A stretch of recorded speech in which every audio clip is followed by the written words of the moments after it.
Hola, ¿qué tal? Vamos a empezar ahora con el tema de la recursividad. Y este suele ser un tema que se complica en cierta forma cuando se ve por primera vez, pero voy a tratar de explicarlo de una forma sencilla y después dejar una asignación para practicar el concepto de recursividad. Entonces vamos a hablar de recursividad en funciones. Una función recursiva es aquella que es capaz de invocarse a sí misma. Y es importante tener cuidado cuando las funciones recursivas son utilizadas porque si no se cumple una condición en la cual se finaliza la recursividad, se puede convertir en una función con estado de recursión infinito, es decir, que nunca completa el programa como tal. Entonces, hay un, hay un tipo de carreras en el atletismo que se llaman carreras de relevos, donde una persona corre y le pasa un bastón al siguiente corredor.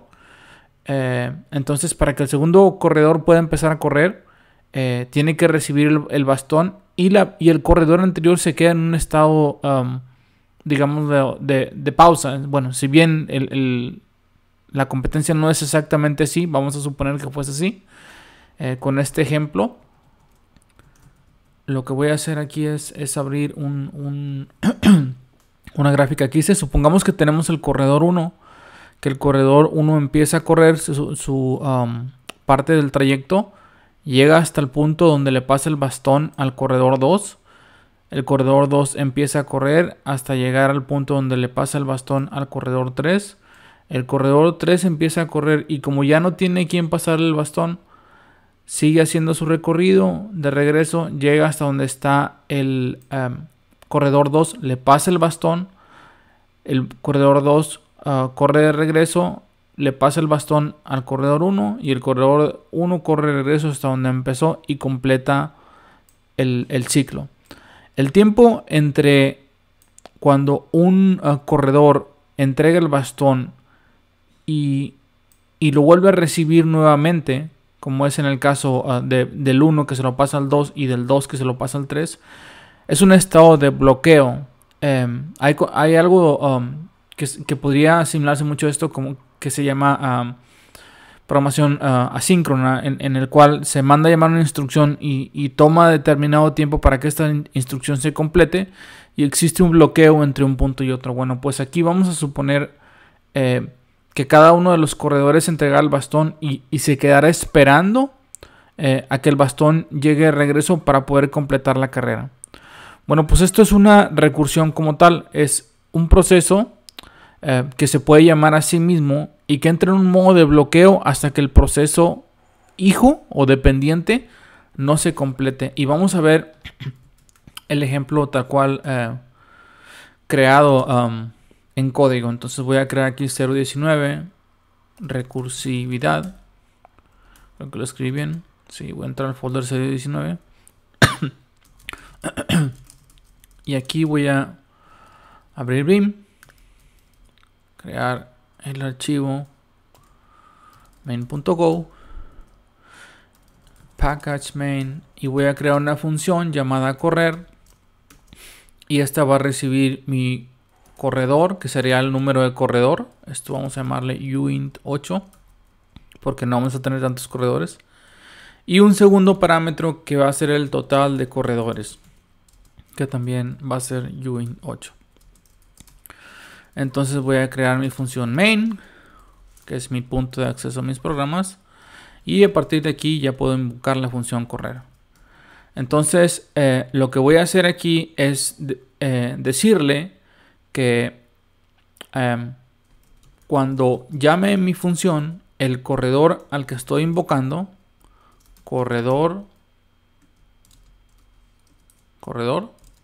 arranca la carrera, ¿sí? Es decir, cuando empieza el corredor 1 arrancando la carrera y luego cuando corre va a verificar si hay un siguiente corredor. Entonces vamos a crear una función, una variable, hay otro corredor, que en este caso sería de tipo booleano, y esto va a ser una expresión. Entonces vamos a ver si el total de corredores es mayor que el corredor actual, que en este caso sería corredor. Si hay otro corredor, entonces Una vez que ya corrió y llegó a ese punto, lo que vamos a decir es que el corredor actual, que es corredor,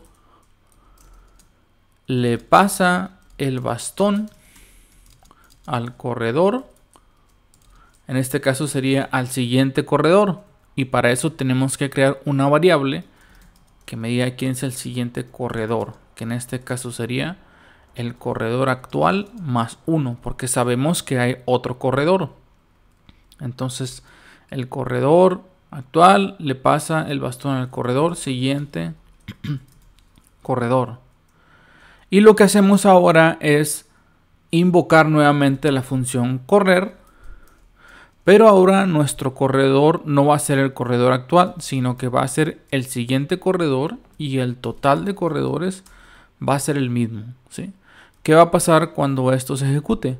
Bueno, pues va a entrar nuevamente en este ciclo, pero ahora el corredor no va a ser el corredor actual, sino el corredor más 1, que sería corredor 2, y así sucesivamente 3.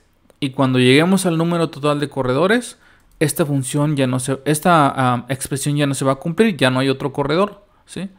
Entonces, ¿qué es lo que va a pasar? Que voy a imprimir el corredor finaliza su carrera. Entonces vamos a verlo aquí paso a paso invocando la función. Le voy a dar la función correr, voy a invocar la función correr. Y voy a decirle que arranca siempre con el primer corredor. Y que en este caso el número de corredores va a ser 5. Vamos a usar 5, ¿sí? O 3 para que se pueda explicar de manera más sencilla y no se hagan tantas iteraciones. Entonces yo llamo mi función correr inicialmente con el corredor 1. Y tengo un número total de corredores igual a 3. Entonces aquí imprimo el corredor 1, arranca la carrera. Pregunto si hay otro corredor. Y entonces el número total de corredores es 3, que sí es mayor que 1. Entonces si hay otro corredor, sí se cumple la expresión. Y el siguiente corredor va a ser igual a 1 más 1, 2. ¿Sí? Entonces el corredor 1 le pasa el bastón al corredor 2. Y vuelvo a buscar la función correr. En este caso el que va a correr va a ser el corredor 2. Y el número total de corredores se va a mantener. Vuelve a entrar en este. Entra en un modo de bloqueo aquí. Es decir que el corredor 1 se detiene, ¿sí? Y no continúa la ejecución del código hasta que esta función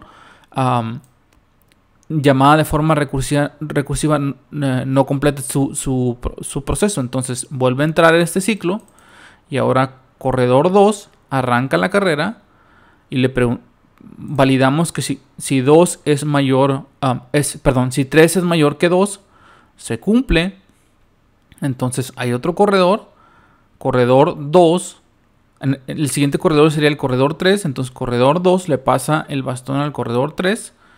Y ahora invocamos la función correr con 3 y con 3. En este caso, lo que hacemos es poner a correr al corredor 3. Entonces preguntamos nuevamente si hay otro corredor.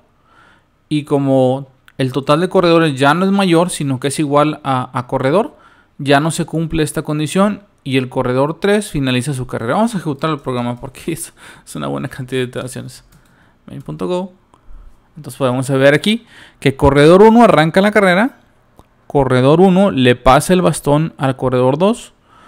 Y luego el corredor 2 arranca la carrera. El corredor 2 le pasa el bastón al corredor 3. El corredor 3 arranca la carrera. Y como ya no hay otro corredor a quien pasarle el bastón, el corredor 3 finaliza su carrera. ¿Qué pasa cuando finaliza su carrera? Le entrega el bastón al corredor 2. Entonces el corredor 2 finaliza su carrera. Y el corredor 1 finaliza su carrera también. Esto es completamente dinámico. Por ejemplo, si yo esto lo cambio aquí a 5. Go run main.co. Puedo ver que es el mismo tipo de solución. Solo que el algoritmo corre hasta una profundidad de 5. Y luego de 5 va a la inversa hasta regresar a 1. Entonces la recursividad me sirve a mí para ejecutar un proceso de forma anidada. que va a mantenerse ejecutando mientras una condición de finalización no se cumpla. ¿Cuál sería en este caso? Que el corredor sea el último corredor, ¿sí? Entonces, aquí lo podríamos, por ejemplo, cambiar como hay otro corredor. Bueno, no creo que sí está bien. Otro corredor, y mientras esa función no se cumpla, bueno, pues no se va a finalizar, perdón, mientras esta expresión no se cumpla, no se va a finalizar esta función, y mientras no se finalice esta función, no va a permitir que las funciones previas o padres se puedan cumplir. Entonces, este es el ejemplo más básico que encontré de recursión. Dentro de los ejercicios hay otro, dentro de las notas hay un ejercicio marcado que tiene que ver con los yodelers. En los Alpes suizos hay unos tipos de cantores que cuando cuando gritan una palabra o cantan una palabra de manera así muy fuerte, hay una reverberación por parte de las montañas que produce un eco de 3, 4, 5 veces. Entonces, el ejemplo mostrado en las notas viene utilizando una función que se llama eco de la montaña, que produce un número de iteraciones, pero en este caso lo que aumenta no es el primer parámetro, sino que disminuye el segundo. Es como hacer una lógica cierta forma a la inversa. Entonces, es un buen ejemplo para practicar. Yo lo voy a dejar aquí, está explicado de todas formas, y viene la corrida y la ejecución de cada una de las iteraciones o cada una de las vueltas en el ciclo. Eso es todo en relación a la recursividad. Es un tema en cierta forma complejo y yo sé que toma algo tiempo de asimilar, pero si se repite y se practica, se puede llegar a dominar en cierto relativo tiempo. Entonces, pues eso es todo y nos vemos en la siguiente lección.